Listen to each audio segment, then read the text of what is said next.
ব্যস্ততা কোনো সম্পর্কের বাধা হতে পারে না, এটি একটি অজুহাত মাত্র। আপনি যদি কাউকে সময় দেওয়ার ইচ্ছা থাকে তাহলে পৃথিবীর যে কোনো ব্যস্ততা আপনাকে থামিয়ে রাখতে পারবে না। ব্যস্ততা আসলেই অজুহাত মাত্র। আসল কথা হলো আপনার প্রায়োরিটি এবং আপনার অগ্রাধিকার। যার কাছে আপনার মূল্য আছে সে পৃথিবীর হাজার ব্যস্ততার মাঝেও আপনার জন্য কয়েকটা সেকেন্ড সময় বের করে নেবে। সত্যি কথা বলতে কি, আমরা সবাই ব্যস্ত। আমরা সবাই কিছু না কিছু কাজ নিয়ে সবসময় ব্যস্ত থাকি, কিন্তু সেই ব্যস্ততার দোহাই দিয়ে কোনো মানুষকে ঘন্টার পর ঘন্টা অপেক্ষা করানো মানে হলো তার আবেগকে অপমান করা। কেউ যখন আপনার বার্তার অপেক্ষা করে তখন তাকে উত্তর না দেওয়া মানে আপনি তাকে পরোক্ষভাবে বুঝিয়ে দিচ্ছেন যে আপনার জীবনে তার কোনো গুরুত্ব নেই, তার জীবনে আপনার কোনো মূল্য নেই। সম্মান মানে শুধু বড় বড় কথা বলা নয়। সম্মান মানে হলো হাজার ব্যস্ততার মাঝেও কারো অস্তিত্বকে স্বীকার করা।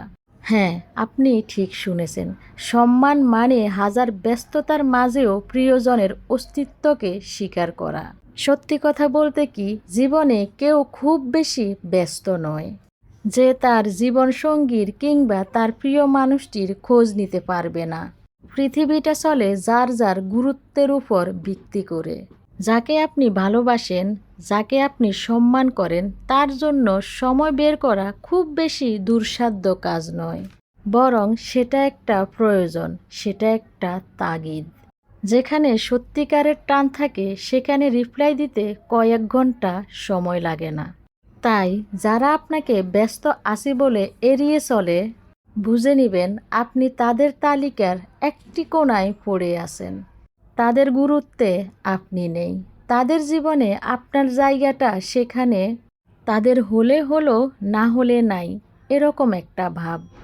তাই বলছি, যে মানুষটা ব্যস্ততার দোহাই দিয়ে আপনাকে ঘন্টার পর ঘন্টা অপেক্ষা করিয়ে রাখতেছে, আপনি বুঝে নিন সে মানুষটার জীবনে আপনার কোনো গুরুত্ব নেই। যে মানুষটা আপনাকে ইগনোর করতেছে, যে মানুষটা আপনার আবেগকে নিয়ে খেলা করতেছে, সেই মানুষটাকে এড়িয়ে চলুন। সম্ভব হলে সেই মানুষটাকে ভুলে যান। ওই যে বললাম, সম্মান মানে শুধু মুখে বড় বড় কথা বলা নয়। সম্মান মানে হলো হাজার ব্যস্ততার মাঝেও কারো অস্তিত্বকে স্বীকার করা। আমরা সবাই ব্যস্ত, যার যার মতো করে ব্যস্ত, কিন্তু সবার জীবনে হাজার ব্যস্ততার মাঝেও প্রিয়জনের, প্রিয় মানুষটার খোঁজ নেওয়ার সময়টুকু আমাদের আছে।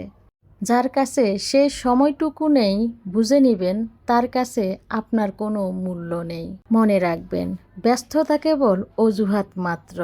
অজুহাত দেখিয়ে তো অনেক কিছুই করা যায়। যে আপনার খোঁজ রাখতে চায়, খবর রাখতে চায়, সে নিজ থেকেই আপনার খোঁজ নিবে শত ব্যস্ততার মাঝেও। যে আপনাকে গুরুত্ব দেবে, প্রায়োরিটি দেবে, ভালোবাসবে, সে অবশ্যই আপনার খবর নিবে, খোঁজ নিবে। যে খোঁজ নেবে না সে আপনাকে ভালোই বাসে না।